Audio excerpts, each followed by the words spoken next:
Hey everyone, RogueGold here, and today we're back with another Division Universe topic. While we're waiting for this whole thing to actually kind of fire up, and as I've been talking about over my past several videos, we kind of have the timeline that's been laid out for us. Heartland is presumably coming by the end of the year. Division 2's new content should be coming soon after that. I've actually begun to hear a few things about that, so maybe we'll hear some stuff about that soon. We got mobile next year, we have the new novel, and the Netflix movie by Ross and Marshall Thurber coming next year as well.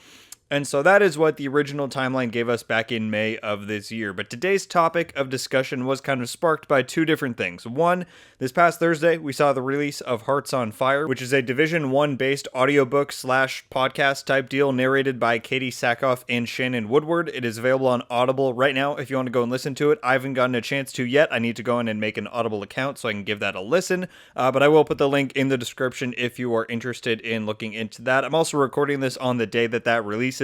So I haven't really gotten to see too many preliminary reviews, but I think Katie Sackhoff is great, and I've heard praise of the other cast and crew as well, so I'm certainly excited to give that a listen. On a similar note, it was reported by Joker on Twitter, who if you don't know who that is the main mod on the Division subreddit, that they're releasing a sort of new graphic novel this December. If you're in the US, you may be familiar with what I thought was the only Division graphic novel out there, and that's the Extremis Malice one. But apparently there's been another one out for years, at least. It's called SHD Remission, HC. I don't know if that HC is really part of it or not, but Remission is the main title. Before I knew it was an already internationally released book, I wondered if it may be tying into the new content, since it's coming out in a similar time frame to when we expect Division 2's new Update 2 release. But like I said, it's been out for at least 2 years in France, and its description labels it as a Division 2 prequel, similar to the US familiar Extremis Malice one. So the link will also be to that in the description if you want to go and pre-order that. Like I said, that comes out in December of this year for, I assume, most other countries besides France, but at least the US. So I'll certainly check it out, but I'm not as excited for it, considering the events in it must not be all that interesting, considering I've never heard of it. So there's that. And then the second motivator for this topic beyond this week's announcement of those two things was some conversations I had with some people on Twitter discussing the overall morality and motivations for this newly initiated Division universe created by Ubisoft. I've said in multiple videos recently that I'm more excited now for the future of the Division than I have been in a long time. Warlords was definitely pretty hype, and Division 2's first announcement was extremely hype for me before we kind of, we didn't really know what was going to happen with that up until closer when it released in the beta and all that. But when it was announced, that was a huge point for me. And so I'm definitely somewhere right in between those two events right now. But there are a whole lot of people who aren't. And I want to chat a little bit about both sides of that. The number one issue that I think a lot of people bring up that's kind of persisted ever since the Division 1 came out in 2016 is transparency. Ubisoft's PR department really just needs a kick in the head to screw things on right, because I understand their desire to keep a lot of secrecy to protect unassured content, right? You don't want to promise something to the general fan base and then not be able to deliver, be like, oh, we had to cancel it for X, Y, and Z business reasons or creative reasons or whatever, right? I get that. I also understand withholding information to build the hype closer to the release of a project or a game, but the gaps in between news cycles for this franchise have just always sucked, right? The summer before 1.4, in 2016, when we were just stuck in that 1.3 era, that was bad. The summer and fall after Division 2's announcement, when we had really not a lot of big stuff going on in the Division 1, they started to say after E3, they're like, oh, we'll release these periodic development articles and updates for the Division 2 that you can read along for. And the first two of them were like, one was talking about a faction we already knew about, and the other one was something else that wasn't great. It wasn't until that third article, which was already 5 months after E3, that we finally got a good one where they talked about all the skills and all that. So that was a big, gap of time where nothing was happening. And then the summer after episode 1 in 2019 was also pretty lackluster as we waited for TU6 and episode 2, which we thought was going to be a lot bigger, coming with the Iron Horse raid and some of that other stuff, and then none of that panned out. So, people's issues right now is that Ubisoft revealed these big plans for the Division universe, and they haven't really delivered anything since then. I mean, they sort of have. We'll come back to that. Personally, I don't see it as big of an issue as myself yet, right? I think all the projects we know of are still in development, and so if they're not ready to show, then I would never, encourage or try to get these studios to show things that they don't feel confident in, that they're not ready to show. I would never do that.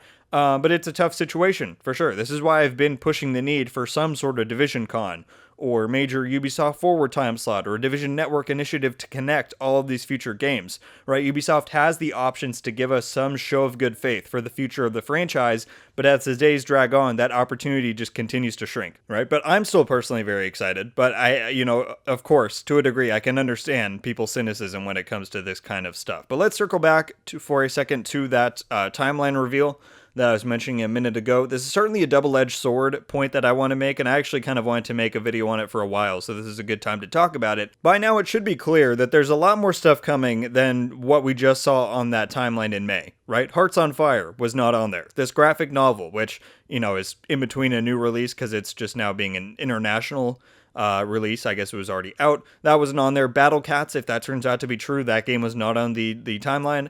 I've heard there are other games in development besides Heartland and mobile. Maybe that means Battle Cats. Maybe that means other stuff. If it does, that other stuff was not on the timeline. And it's just kind of a question like, why not? Right? The reasoning as to why Hearts on Fire wasn't on there, I don't know.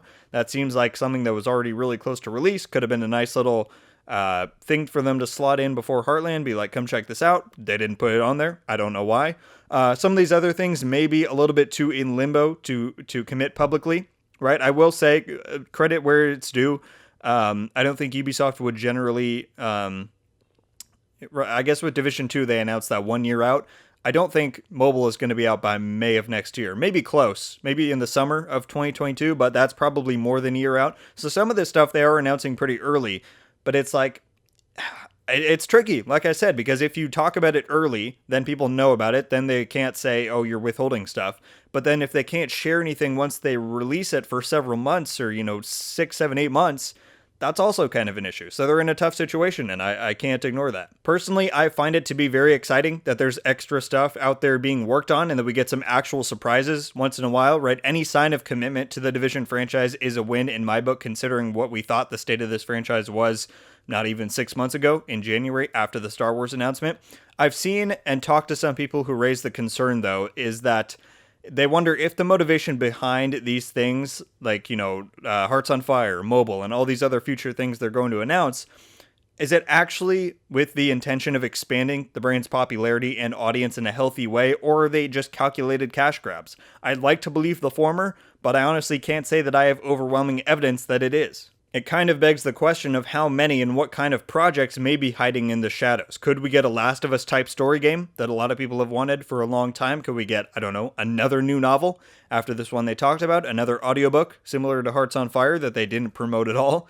No more merch? A board game? I don't know. There's so many things, and it's like, if they're not on the timeline, but these things keep releasing, then what exactly is going on?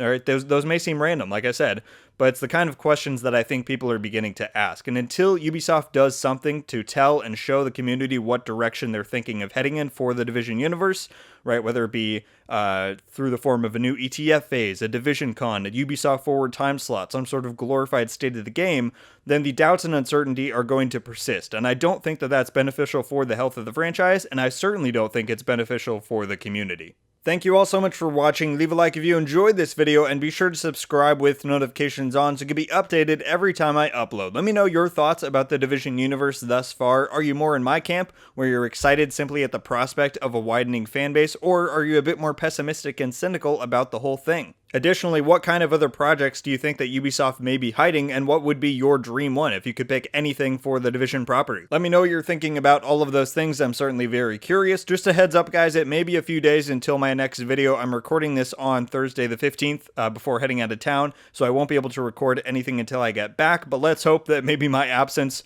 sparks some sort of ironic news to come out. That would be pretty fitting. But who knows? Someday soon, I hope, we should be getting something about either Heartland or the Division 2 or something about the grander Division universe. I certainly hope so, so let's hope it is sooner than we think. But yeah, that said, thanks again everyone so much for watching. I hope you have a wonderful day, and until the next one, guys, RogueGold out.